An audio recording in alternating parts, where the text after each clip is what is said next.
Baik pemirsa, kali ini saya akan tersambung kembali dengan Valentinus Reza yang kali ini juga sudah bersama dengan salah satu atlet cabang olahraga sepak takraw.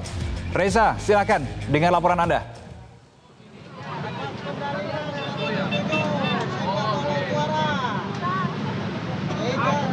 Reno, ini luar biasa Reno. Kalau kita lihat di Jalan Gerbang Pemuda ini, kita lihat kamera mengarah ke arah Jalan Gerbang Pemuda. Weh, Indonesia!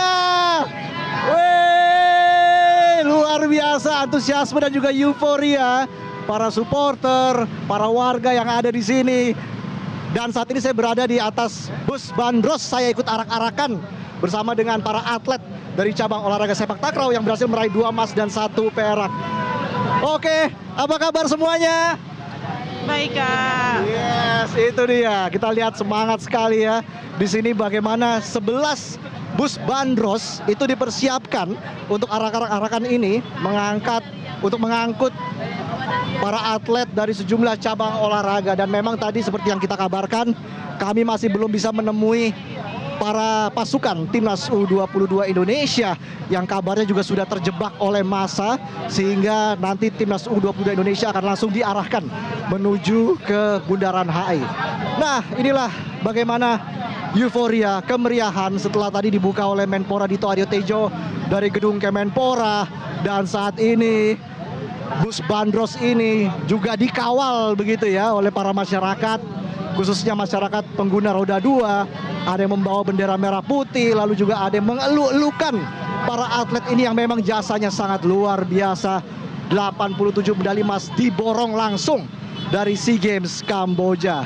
Saya juga akan mewawancarai salah satu atlet di sini, atlet putra dari cabang olahraga sepak takraw.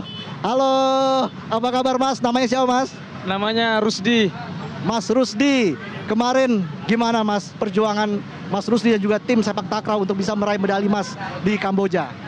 Ya, alhamdulillah kami diberi kesehatan di sana dan keberuntungan sehingga kami bisa meraih medali emas. Dia 2 emas, 1 perak dan 2 perunggu.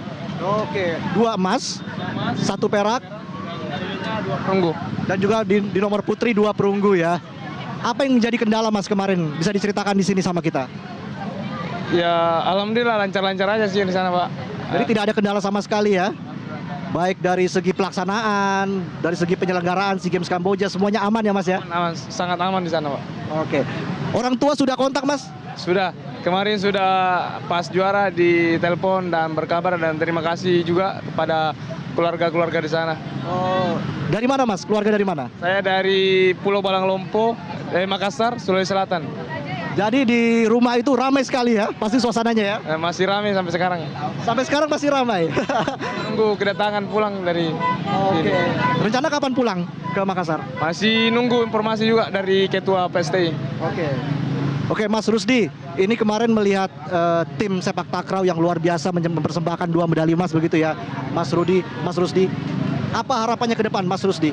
Ya, kedepannya semoga bisa lebih baik lagi. Dan untuk turnamen-turnamen selanjutnya, semoga kami bisa berprestasi lagi lebih baik untuk demi Indonesia.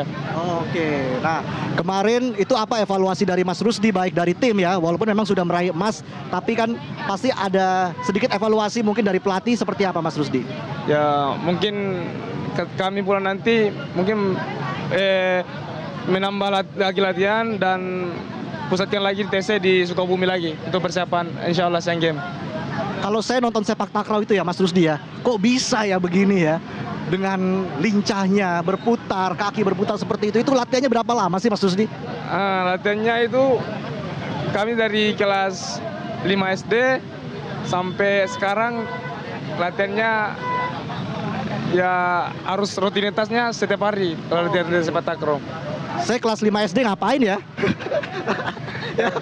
Saya kelas 5 SD belum bisa terpikir sampai situ loh Mas Rusdi. Kok bisa tertarik sama sepak takraw waktu itu? Karena ya keluarga atau lingkungan di daerah saya itu kebanyakan pemain sepak takraw dan ada juga senior dulu yang berprestasi dari sepak takraw. Jadi keingin bisa gimana caranya bisa mewakili Indonesia juga.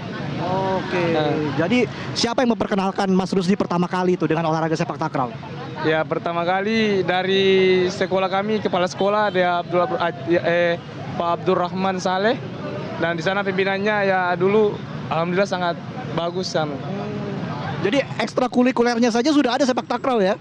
Iya. Untuk menarik minat para peserta atau para siswa di sana untuk bisa terjun ke dunia sepak takraw begitu ya Mas Rusdi? Ya, karena di sana juga karena ada PPLP yang pemusatan latihan olahraga pelajar. Nah, di situ juga kami disatukan di sana juga tes. Nah, sampai sekarang alhamdulillah kami bisa untuk mewakili Indonesia, diberi kesempatan dan alhamdulillah menyumbang medali emas Indonesia.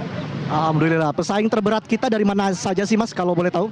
Pesaing berat kami dari Thailand, dari Malaysia, dari Myanmar, dan juga Laos juga. Laos juga sedang meningkat ya? Ya, lumayan. Sekarang sudah rata. Sekarang sudah merata persaingannya. Mas Rusdi, harapannya apa nih Mas Rusdi untuk ke depan tentunya untuk cabang olahraga sepak takraw? Ya, kedepannya semoga sepak takraw Indonesia makin jaya terus, pembinaannya semakin ditingkatkan, sehingga bibit-bibit kami yang di Indonesia ini semakin muncul dan bisa meraih medali emas lagi di turnamen selanjutnya.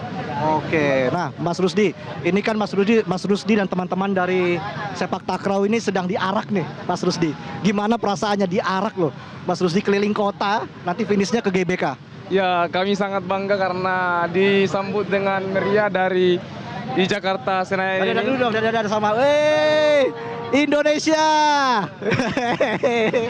Sangat bangga dan merinding untuk lihatnya ini. Merinding ya, saya juga merinding loh. Ini luar biasa loh gimana yang mengawal kita ini para supporter ya, para penikmat olahraga pastinya.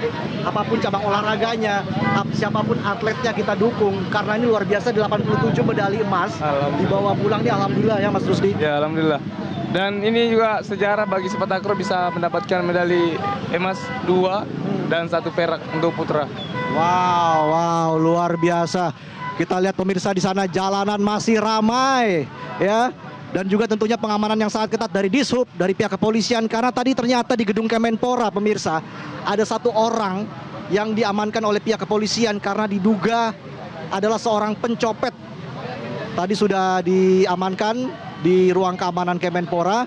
Dan tentunya bagi Anda yang saat ini memang ingin langsung melihat parade atau arak-arakan atlet SEA Games harus dan harap berhati-hati di sepanjang jalan menuju Jalan Sudirman, Bundaran HI, dan juga nanti akan kembali ke Stadion GBK.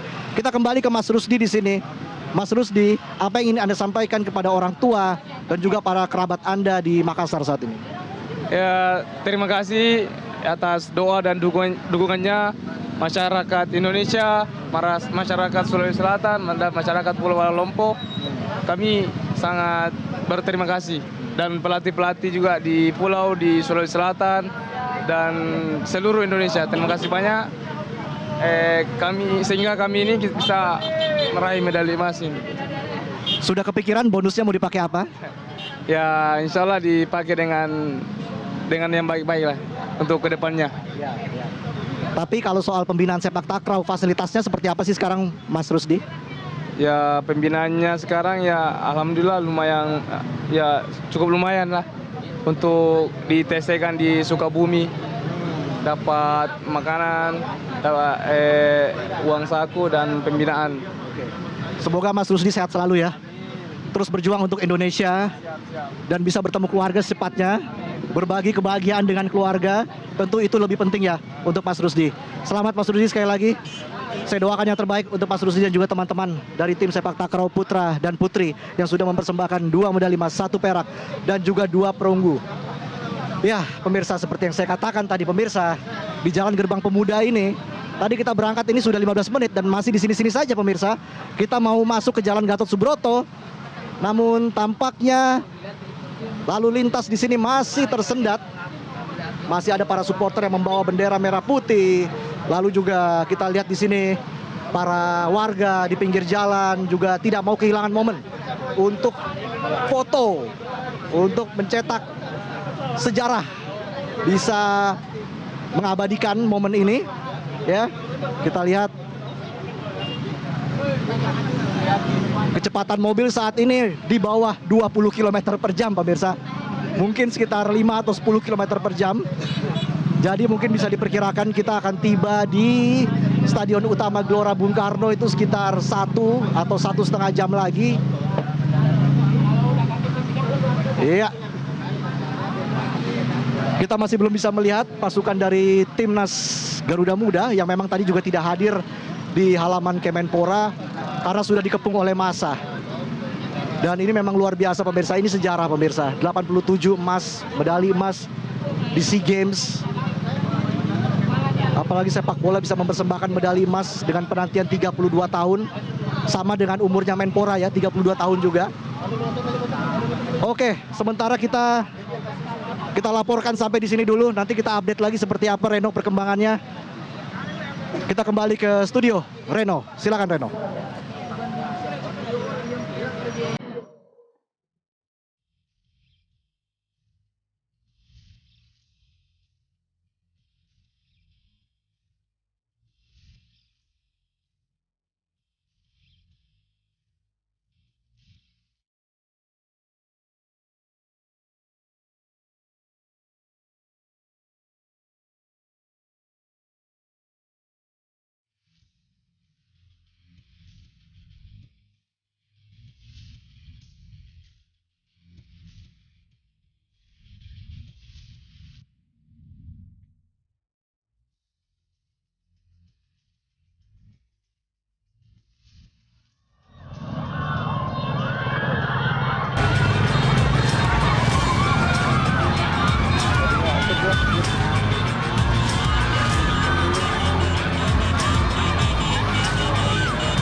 Dari masyarakat Indonesia, saya bisa katakan masyarakat Indonesia karena tadi berdasarkan informasi dari lapangan tidak hanya warga Jakarta saja, bahkan ada warga masyarakat dari Brebes yang rela melakukan perjalanan menuju Jakarta hanya untuk melihat secara langsung pahlawan olahraga Indonesia yang berlaga di ajang SEA Games 2023 Kamboja. Tadi kalau kita lihat betapa histerisnya ya para pelajar ketika melihat bus yang membawa pasukan tim nasional U22 Indonesia sepak bola putra. Betapa bersyukurnya mereka. Kita bisa melihat di situ ada Ketua Umum PSSI Erick Thohir yang juga di belakang. Kemudian ada Menteri Pemuda dan Olahraga Dito Aryo Tejo dan juga tentunya Coach Indra Syafri yang kalau kita melihat di setiap pertandingan ketika klub atau negara yang ia pimpin ini berhasil mencetak gol, tidak lupa selebrasinya adalah bersujud di pinggir lapangan. Kita lihat tadi kalau laporan Valentinus Reza yang juga melihat memantau bagaimana kecepatan dari kendaraan yang ia tumpangi hanya sekitar 5 sampai dengan 10 km per jam. Ini karena sangat padat, sangat banyak masyarakat yang tumpah ruah di jalanan untuk menyambut para pahlawan olahraga Indonesia.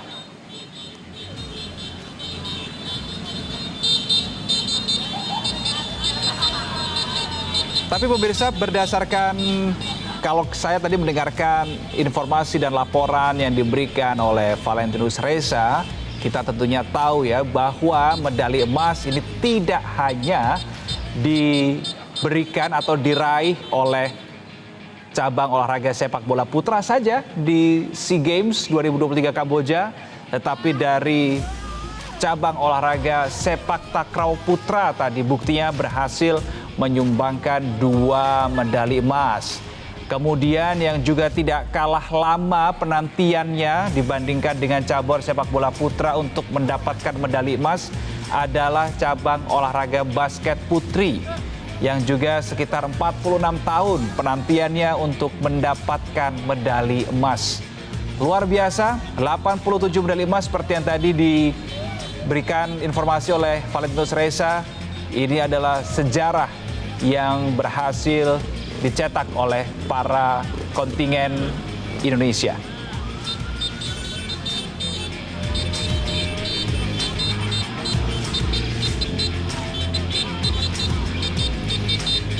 Baik, inilah kondisi terkini di beberapa titik terkait dengan konvoi Pesta Medali Emas SEA Games 2023. Pemirsa, kami akan kembali untuk Anda tentunya dengan kemeriahan konvoi Pesta Medali Emas SEA Games 2023. Tapi kita harus jeda sejenak, tetaplah bersama kami di Breaking News Metro TV.